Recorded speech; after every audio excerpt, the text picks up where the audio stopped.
So after a guy at a rally called Obama a Muslim, Donald Trump didn't correct him. No big deal, right? Well, the media and the left attacked Trump. Enter Governor Palin, who wrote on Facebook, Obama, is it too much to defend Christianity? But wait a minute. Think about what Trump is saying here. He's right. Why would any strong independent candidate succumb to a liberal media's pressure to defend someone else's faith? That's the takeaway here. And here's another. Rational people scratch their heads when they see the Obama administration harass Catholic nuns and Christian business owners and try to demonize Christians for things that happened centuries ago. This while refusing to acknowledge Christian genocide happening today in the name of Islam.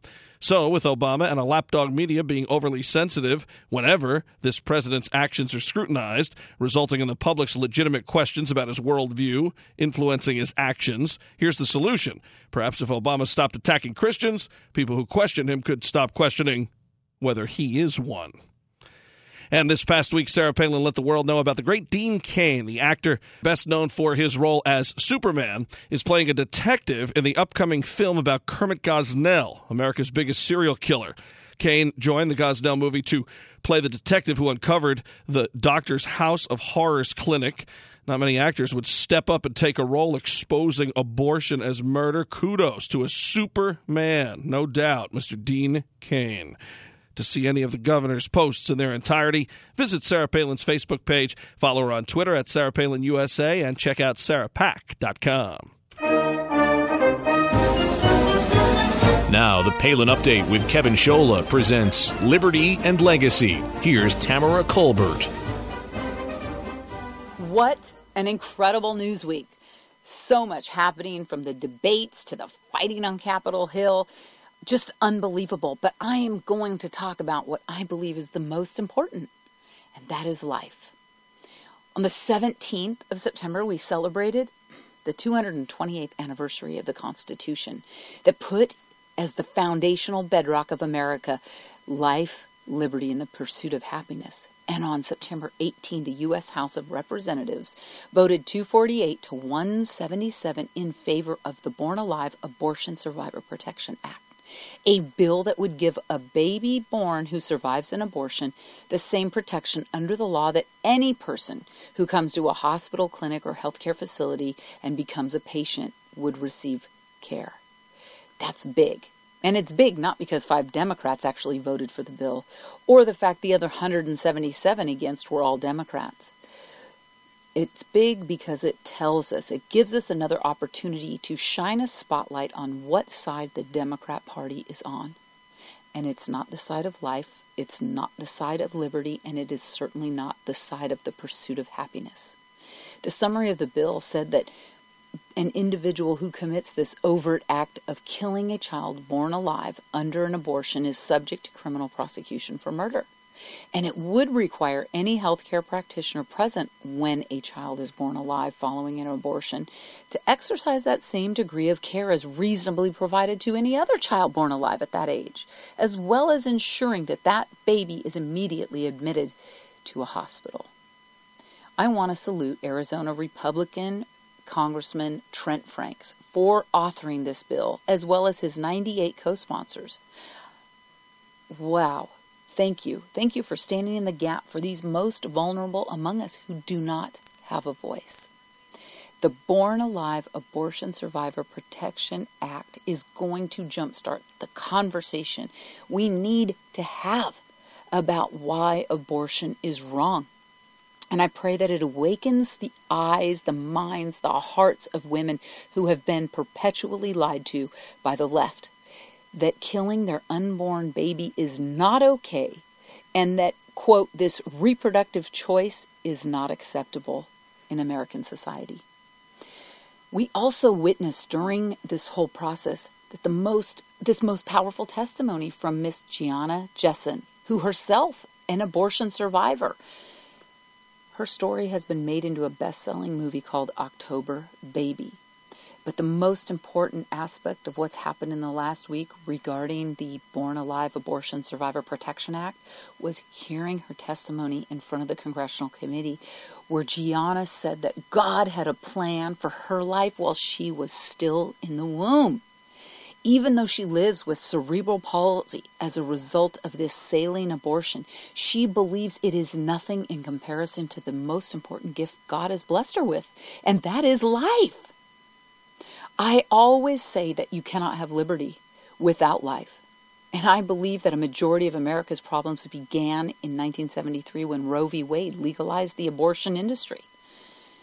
Abortions have increased, and America's downfall has continued to spiral down to the ground, with the decline of our compromised values, twisted pop culture, and a degradation of American society that is going to be challenging to regain without pure revival and a return to God in our lives.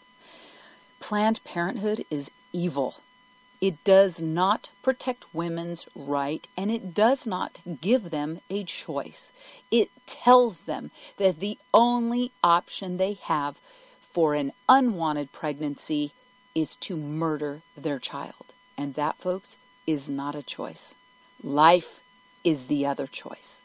Planned Parenthood gave Hillary Clinton, then Secretary of State, the annual Margaret Sanger Award for her unwavering support of women's health and rights throughout her public service career. And during her acceptance speech, Hillary said how much she admired Margaret Sanger, her courage, tenacity, and vision, and that she was in awe of this woman with lessons that everyone can learn from Margaret Sanger's life. Really? I wonder how many women walking into a Planned Parenthood clinic know about Margaret Sanger. She was an outspoken racist and eugenicist, talking about how the only thing to do was exterminate the black population by way of abortion. Well, how is that appropriate to today? It's only appropriate because Margaret Sanger's goals have been accomplished by people like Hillary Clinton and Bernie Sanders and Barack Obama and everyone else who has supported her racist, eugenicist love and foundation of Planned Parenthood. Did you know that in 2012 in New York City, more black babies were killed than were born? 31,328 black babies were killed, and only 24,758 black babies were born. The CDC also reported in 2011 that 78% of abortions in New York City were black and Hispanic children. If America wants to reclaim her greatness, we can only do so by prioritizing life, liberty, and the pursuit of happiness as it applies to all of our citizens from the womb to the tomb. I perish the thought of thinking about how limited our real choices would be if Hillary Clinton was elected president, or self-proclaimed socialist Bernie Sanders, who just this week said he intends to bankrupt every health insurance company in America if he were elected president. Choice? Is that choice? No, that's called tyranny. The choice is clear that going into this election cycle, you and I need to be fully aware of the choices of candidates on those stage and their views that they really represent, not the platitudes they spew in a mainstream media or hashtag corrupt media environment. Clear-headed, clear thinking, looking at candidates who will represent our Christian values and constitutional bedrock of life, liberty, and the pursuit of happiness. And we must not accept anything less than that. I urge you to call your U.S. senators this week, asking them to support the Born Alive Abortion Survivor Protection Act and do it right away. You demand it. And I want to know if you've contacted them. You can always reach me on Twitter at Tamara Colbert, hashtag Mama Grizzly Radio. Life, liberty, and the pursuit of happiness is alive and well in America because of you.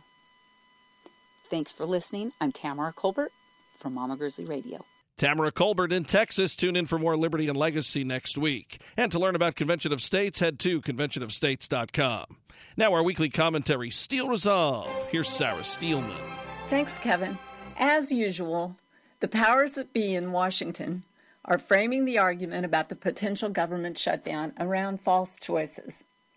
Now Boehner is gone, but will anything change? I doubt it. The choice has never been between defunding Planned Parenthood and shutting down the government. The Republicans should never have let it get to this point. Why?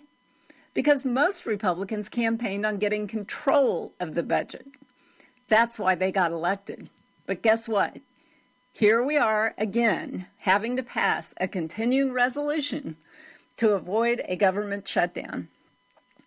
Why hasn't the Republican-controlled House and Senate been crafting a real budget all year long instead of putting the country in this ridiculous mess of having to pass another CR?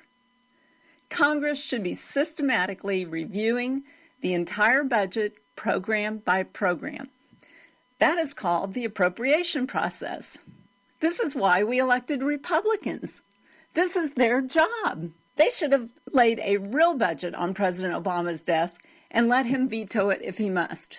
As far as I can tell, Congress is doing the same thing it does under a democratically controlled Congress. Nothing. This is Sarah Steelman for Mama Grizzly Radio. Tune in again next week for another segment of Steel Resolve right here on the Palin Update. The Palin Update, including Liberty and Legacy and Steel Resolve, is on demand and available for download. Just head to mamagrizzlyradio.com, pick the show you want to hear, and you can listen anywhere, anytime. Well, that'll just about do it for this edition of the Palin Update on Mama Grizzly Radio. Visit mamagrizzlyradio.com for continuing coverage of Governor Palin. Also, like Mama Grizzly Radio on Facebook, and follow on Twitter at Mama Grizz Radio, at Kevin Scholla, at Tamara Colbert, and at Sarah_Steelman. And I'm doing some writing for Breitbart News. Go to Breitbart.com and search Kevin Scholla. I want to thank Sarah Steelman, Tamara Colbert, and everyone here at Mama Grizzly Radio. Thanks to Spann Cordle, and thank you for listening today. A special thanks to our sponsor, Narrowgate Security Agency. The Palin Update is produced by Lena Anderson, the Andy L. Kramer, and Lorianne Lewis. Please be sure to join us again next time for another edition of the Palin Update right here on Mama Grizzly Radio. I'm Kevin Scholla. Have a pleasant day.